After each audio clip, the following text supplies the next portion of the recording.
Welcome back, everybody, for another deep dive. Yep. This time, we're going to be exploring the AI landscape as it stands in early 2025. Yeah, we've got a ton of sources for this one. Yeah, we've got government documents, research reports, cybersecurity playbook. Even a peek into how AI is transforming the world of scientific discovery, so It's going to be a wild ride. it should be fun.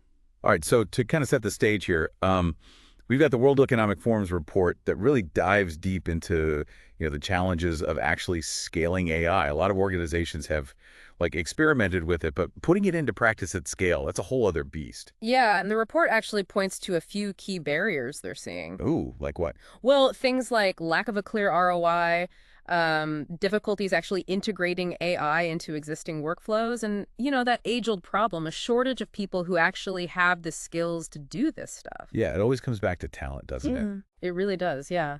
It seems like organizations are still trying to figure out how to move beyond just those pilot projects and, really embed AI into their core operations. So it's not just about having the tech, it's about having the strategy, the talent, and buy-in across the organization. Definitely, yeah. Which actually, this kind of connects to this report from the EU focusing on AI adoption, but specifically in local administrations. Oh, interesting. And they're seeing this trend where Western European administrations in particular are getting a lot more benefits out of AI, especially when it comes to improving their internal organization. Makes sense. I mean, the report suggests this could be due to a bunch of factors, They just have more resources available, their digital infrastructure is better, and it seems like they've been more proactive about, digital transformation overall.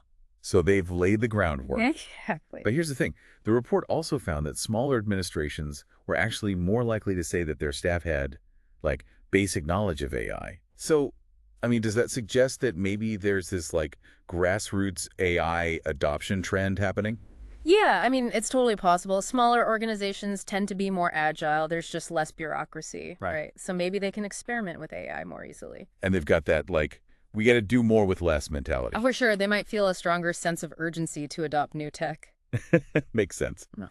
All right, let's talk data, the lifeblood of AI. Ooh, yes. So we've got this guide from ASEAN, the Association of Southeast Asian Nations, all about data anonymization. Oh, okay. And it really highlights that tension, right, between actually using data effectively and protecting privacy. Oh, for sure. That's a tough one. Every organization working with AI has to figure that out, right? How do you strike that balance? Right. And this guide actually offers some pretty practical steps for anonymizing data while still keeping it useful for AI. Like what? Well, they talk about things like data masking, generalization, and pseudonymization. So, you're protecting sensitive info without totally stripping away all the value of the data. Makes sense. Which this ties in really well with the NIST AI risk management framework. Catchy name. Yeah, bit of a mouthful. But what is it exactly? Well, essentially, it's a guide for organizations deploying AI. Okay. And guess what? They also emphasize data security and privacy impact assessments. So, everyone's on the same page. Totally. It's like protect the data, people. Right. It's not just about compliance, it's about trust, too. Yeah, people need to feel like their data is being handled responsibly, right? If organizations can show that they're serious about data privacy, then I think it'll go a long way in building public trust and actually encourage the adoption of AI. Absolutely. Trust is huge. Okay, speaking of trust, let's move on to something that's always a bit, I don't know, it always feels like we're entering a thriller movie whenever we talk about it. Oh, what's that? Cybersecurity. Ah, yes. Always a fun one. So we've got this report that really digs into the economics of cybersecurity, especially in emerging markets. Okay. And, well, it's not exactly a happy story. Oh, no. What's going on? Well, they're basically saying that the costs of cyber incidents, including, those lovely ransomware attacks, are just skyrocketing. Oof. Yeah, ransomware is a beast. Especially in emerging markets. Yep. And they're saying it's partly because these regions are going through such rapid digitalization, but the cybersecurity infrastructure and expertise just can't keep up. So it's like they're building the car, but forgetting to install the brakes. Exactly. You're going to have a wild ride, but it might not end well. Makes sense. But yeah.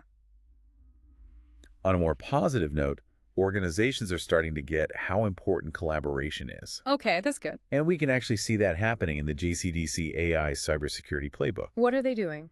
Well, they're showing how organizations are actually coming together, sharing information, and coordinating their defenses against cyber threats. Oh, that's awesome. Yeah, it's a big step because it means they can pool their resources, share expertise, and get a better handle on these evolving threats. Yeah, strength in numbers, right? Exactly. But, and this is a big but, how do we know if this is actually working? It sounds great in theory, but is this information sharing actually effective? It's a great question. Is it really helping organizations stay ahead of the curve? Yeah, like are they just playing catch up? Right. Well, I mean, the JCDC playbook actually emphasizes the need for things like metrics and reporting mechanisms so we can actually track progress and see where we need to improve. Okay, so we need a way to measure the effectiveness. Absolutely. So it's not just about sharing, it's about analyzing, learning, Yeah, and then actually using that information to make our defenses better. exactly. It's an ongoing battle. Always evolving. Yep. Okay, let's shift gears a bit and talk about something a little more philosophical.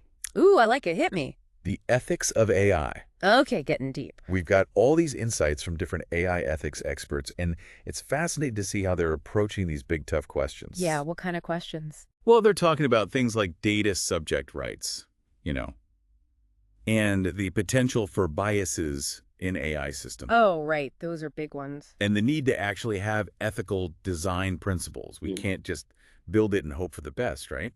Definitely not. It feels like we're at this point where we've got this incredibly powerful technology, Right. and it can be used for good or bad. It's a crossroads. And these ethical considerations are going to be central to how AI develops from here on out. Totally. And this actually brings us back to NIST and their AI risk management framework. Ah, yes, that mouthful again. I know. But they actually recommend that organizations set up AI ethics committees. Really? Yeah, it's like they're saying, hey, get some smart people in a room and think through the ethics of what you're building. Interesting idea. Yeah. But is a committee really enough to tackle those dilemmas? Right. They're complex. That's the question, isn't it? Is that going to be enough? I think it's at least a good starting point, but it's crucial that those committees are actually diverse and, they need to represent different viewpoints. They can't just be an echo chamber. Exactly. And they need to have the power to actually influence the decisions being made. It can't just be for show. Right. It's got to be more than just talk. It's got to be action. Totally. Okay, let's get a little more technical now. Okay, I'm ready. Have you heard of this thing called AI red teaming? I've heard the name, but I don't really know much about it. We've got this guide from Japan Mm-hmm. all about the methodology, and it sounds pretty intense. So lay it on me. So basically, you're simulating real-world attacks on AI systems. Oh, wow. But the idea is to find vulnerabilities before the bad guys do. Okay, so it's like a controlled experiment to see where your AI is weak. Exactly. It's almost like ethical hacking, Right. but for AI. I like it. It sounds kind of fun, actually. Yeah. But this is serious business. Oh, yeah, for sure. Because if you look at something like the OSP Top 10, they highlight the top security risks for large language model applications. Right. It's a pretty stark reminder of what can go wrong. Yeah, like what kind of stuff are we talking about here? Well, they list things like prompt injection, data Yeah. poisoning, model extraction. Okay, yeah, those are serious. I mean, these are vulnerabilities that could allow attackers to actually manipulate AI systems, steal sensitive data, even take control of them. Scary stuff. Yeah, So AI red teaming is a way to proactively try and catch these things. exactly. It's like having a sparring partner for your AI. Love that analogy. It's constantly pushing it to the limit, finding those weaknesses so you can make it stronger. Makes a lot of sense. So you're constantly testing and improving. Exactly. All right, now let's talk about how AI is impacting the world of science. Okay, always interesting. We've got this report from the OECD, Okay. and it paints a very complex picture. Oh, how so? Well, on one hand, AI has this huge potential to speed up scientific discovery. Oh, yeah, totally. We can analyze massive data sets, find patterns, generate hypotheses. It's like having this superpowered research assistant, right? For sure. But what's the other side of the coin? Well, the report also talks about this concern that AI might actually narrow the focus of research. Oh, interesting. Like, we might get so reliant on AI that we only focus on the areas where AI is good, and we neglect other important areas. So it's like only using GPS navigation, you might get there faster, but you miss all the scenery along the way. Yeah, that's a good way to put it. And there's another potential downside.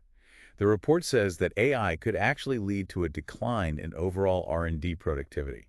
Really? Yeah, even though it can enhance certain parts of the research. So how does that happen? Well, it takes time and resources to develop and implement these AI tools, right? Right. And sometimes AI can create new bottlenecks in the research process. I guess it makes sense. It's kind of like bringing a new piece of equipment into a factory. Yeah, it might automate some tasks, but you need to train people to use it, maintain it, and it can disrupt the workflow. Exactly. So we need to be mindful of those potential downsides. Yeah, and the report really stresses that we need to be careful about how we integrate AI into the research ecosystem. It can't just be a drop-in solution. Right, and it emphasizes collaboration, bringing together scientists, computer scientists. Everybody needs to be involved. Multidisciplinary teamwork. Yes. And we can't forget about public funding, Oh, right. That's huge. because the government needs to support AI research, Yeah. especially the kind of out there projects that might not have immediate commercial applications, but could lead to some big breakthroughs in the future. So it's like investing in the seeds of future scientific revolutions. Exactly. Now, I wanted to take a little detour back to 2021. Okay, time travel. Well, sort of. We've got Canada's National Occupational Classification from back then, and even though it's a few years old, it's really interesting to see how AI was already starting to change jobs. Yeah, the early signs were there. We were starting to see new job titles pop up, like, AI ethics specialist and machine learning engineer. I remember that. And traditional roles were starting to use AI tools. Things were shifting. It's like the whole job market was going through this metamorphosis, Metamorphosis, I like that. and AI was the catalyst. It was driving the change. Yeah, totally. Eh. But it also begs the question, how will AI continue to impact the future of work? Yeah, that's the million-dollar question. Right. What skills are going to be valuable in this crazy AI-powered world? Because the OECD report kind of hints at it, but I'd love to hear your take. What are you thinking? Well, it's going to be multifaceted, right? I mean, of course, the technical skills in AI and data science will be important. Those are hot commodities. Absolutely. Yep. But I think equally important, if not more so, are the uniquely human skills. The things that AI can't do. Exactly. Creativity, critical thinking, problem solving, emotional intelligence, all those things that you can't just program into an algorithm. So it's not just about being a tech wizard, it's about being a well-rounded human. Exactly. It's about being able to work alongside AI. Leverage its strengths, but also bring our own human abilities to the table. Find that sweet spot, where human and artificial intelligence complement each other. It's almost like AI is forcing us to be more human. I love that. It's about finding that synergy, achieving something greater together. Okay, to wrap up this first part of our deep dive, let's zoom in on the UK. Okay. They've got this AI Opportunities Action Plan, and it basically feels like they're shouting from the rooftops, we're serious about AI. Making a statement. They're investing in homegrown talent, infrastructure. They want to be a major player in this whole AI game. Ambitious. Oh, yeah. But what does that actually mean for their economy? Yeah, good question. Where will this put them in the global AI landscape? Will it create this thriving AI ecosystem, or will they become more insular, Like, will it limit collaboration and knowledge sharing? Exactly. It's a Okay. tricky balance. It's like trying to bake a cake. You need the right ingredients, the right recipe, but you also want to share it with others to make it a really enjoyable experience. I love that analogy. Striking that balance between national ambition and global cooperation is going to be key for them. Totally. We're going to dive deeper into all these questions and explore other parts of this wild AI world Yeah. in part 2 of our deep dive, so stay tuned. It's going to be good.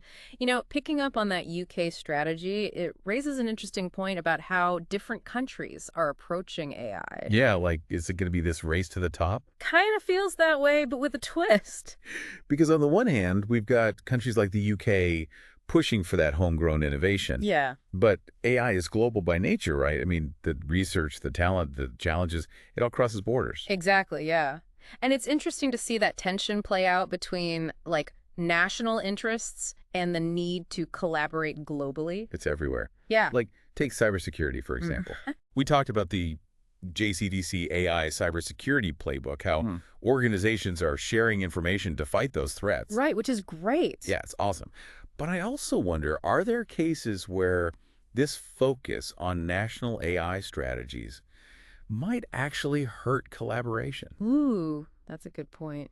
Could it create silos and actually make it harder to deal with those global cybersecurity challenges? Totally. I mean, there's definitely a risk that countries get so focused on building their own AI that they forget about sharing information Right. and working together to deal with threats that affect everyone. It's like building a fortress around your own AI, right? Yeah. It might feel safe at first, but in the long run, it Yeah. could leave you wide open. You're vulnerable to threats you haven't even thought of. Exactly.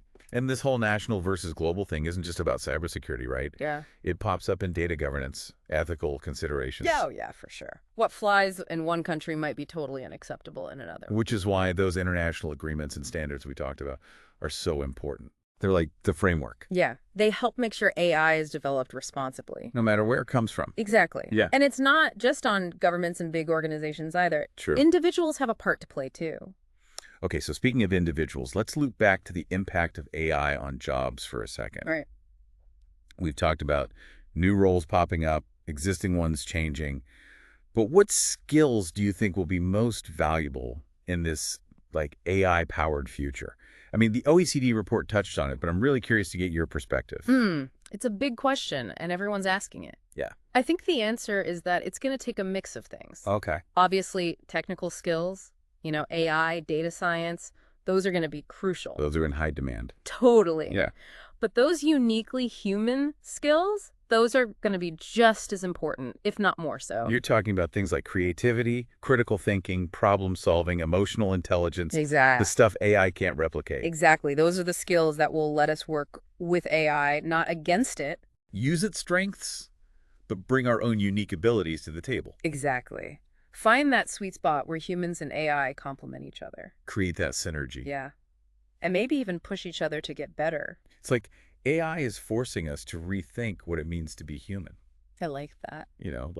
What skills do we really value? How can we adapt in a world that's becoming increasingly automated? I love that perspective. It's not about us versus the machines. Right. It's about us and the machines working together. Totally. Learning from each other, co-creating a future that works for everyone.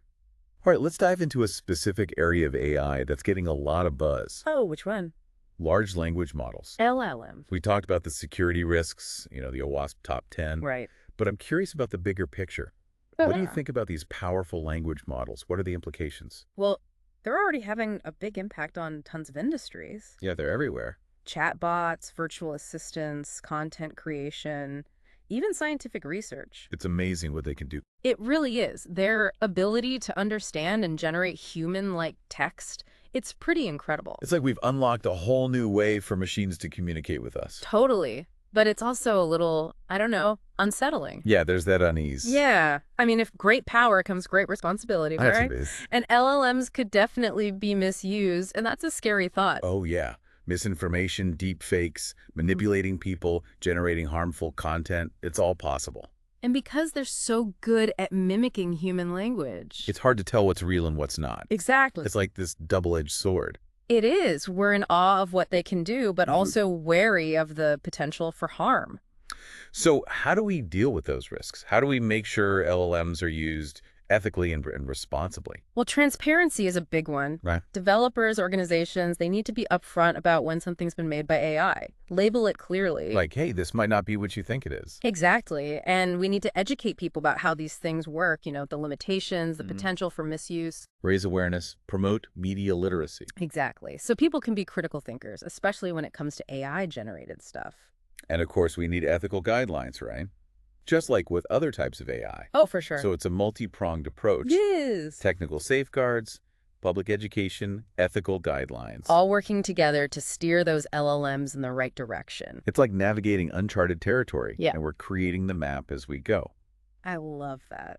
Learning from our mistakes, adapting as needed. Exactly. Now, remember that little book of deep learning we mentioned? Yeah, the technical one. It is a bit more technical, but I'm curious, what do you think about its relevance to this whole conversation?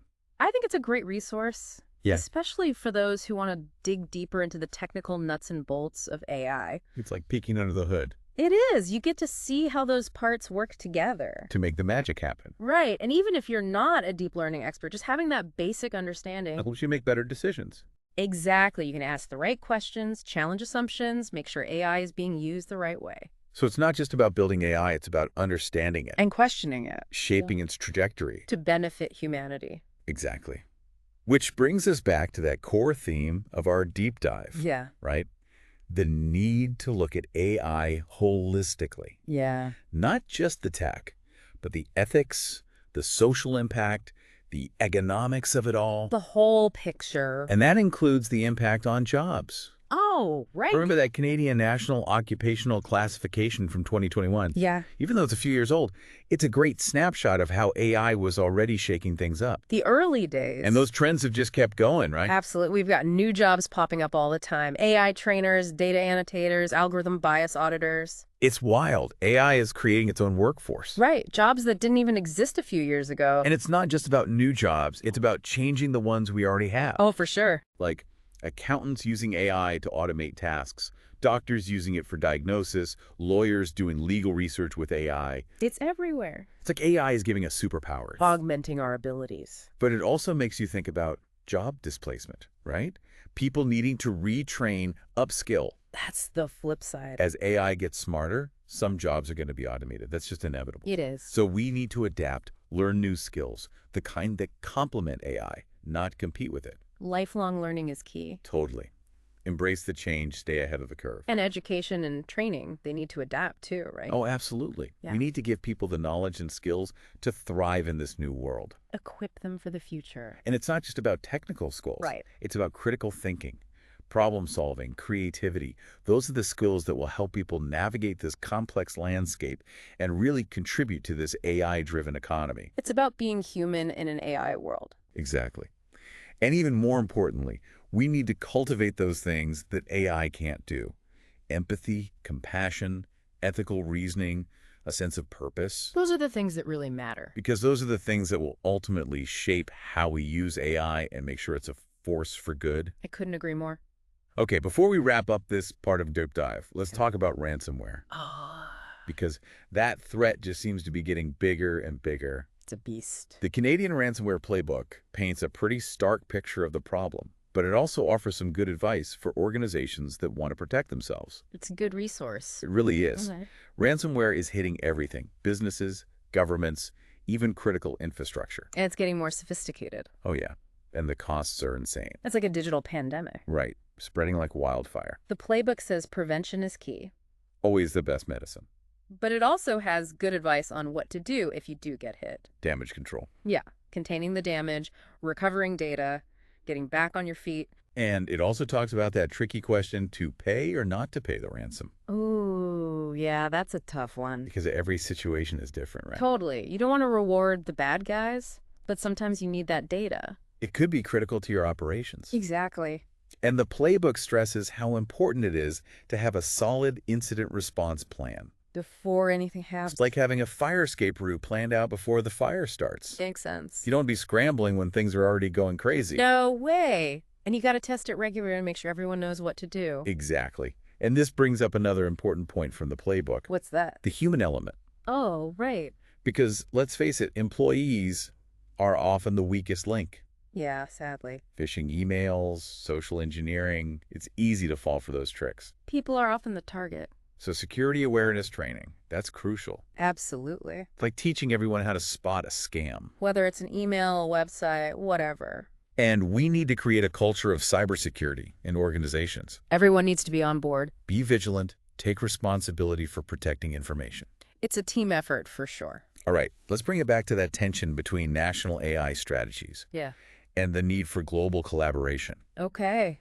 We've seen how countries are pushing for homegrown AI, but we also know that international cooperation is essential. To tackle the big challenges. Cybersecurity, Yeah. ethical considerations, all that stuff. It's a balancing act for sure. It's like we're trying to build this global AI ecosystem I like that. where each country brings its own strengths. Fun contributing to the whole. But we have to make sure this ecosystem is inclusive And collaborative. and that it ultimately benefits everyone. That's the goal. So that means open communication, shared goals, a willingness to work together. To face the challenges and seize the opportunities. It's a journey we're all on together. It is. And it's going to take all of us to figure out how to navigate this complex world of AI and make sure it leads to a brighter future. Couldn't have said it better myself. But we'll dive deeper into that in part 3 of our deep dive, so Stay with us. Welcome back to the final part of our AI deep dive. Can you believe we're already here? Time flies when you're talking about AI, right? It really does. So, we've covered AI adoption, data, cybersecurity, ethics, LLMs, so They much. hit on some big, important questions. The nature of work, scientific discovery, how to ensure AI is used for good. It's been a whirlwind. It has. So for this last part, I want to focus on a few things that I think are especially important for anyone trying to wrap their heads around this crazy AI world. That's good. We've talked about those national AI strategies, like the UK's plan. Right. But what about the role of international organizations? What do you think they can do to shape the future of AI? Well, they're really important for encouraging collaboration, setting standards, and tackling those big global challenges. Yeah, we mentioned the OECD and their work on AI and science and the future of work. Yeah, and then there's the UN. Right. They're grappling with the ethical and legal implications of AI, like autonomous weapons, AI, and law enforcement. Heavy stuff. Definitely. And we're seeing new organizations popping up too, like the Partnership on AI, the Global Partnership on Artificial Intelligence. A lot of acronyms. I know, right? But they're all working to bring people together, create ethical guidelines, promote responsible AI. Data privacy, algorithmic bias, those are big issues. Huge. It's almost like we're building a global governance framework for AI. A set of rules, principles to guide its development. And it has to be flexible, right? Oh yeah, AI is constantly evolving. We need to adapt, learn as we go. Always.